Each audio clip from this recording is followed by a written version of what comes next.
wanita bekerja, korang stres, korang burn out bila masuk ke kerja. Sebab apa Ni 3 punca kenapa kita burn out.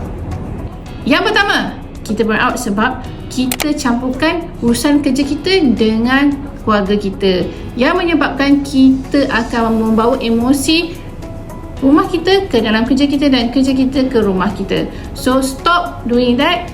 Fokuskan. Bila pergi kerja, fokuskan pada kerja. Nombor 2 adalah kita di sekeliling dengan environment yang toxic. Environment yang toxic, circle yang negatif akan menyebabkan kita pun akan jadi toxic. So apa yang kita kena buat adalah bebaskan diri kita, cari circle yang positif, menyebabkan kita akan be positif. Nombor 3 adalah kita sangat-sangat fokuskan tentang apa orang kata pada kita. Jangan fokuskan apa orang kata kita. Bos kita mungkin takkan puji kita, kawan-kawan kita mungkin takkan puji kita. So kita fokuskan diri kita. Recognition tu tidak perlu kita fokuskan. Yang penting kita recognize diri kita. Jom like dan komen.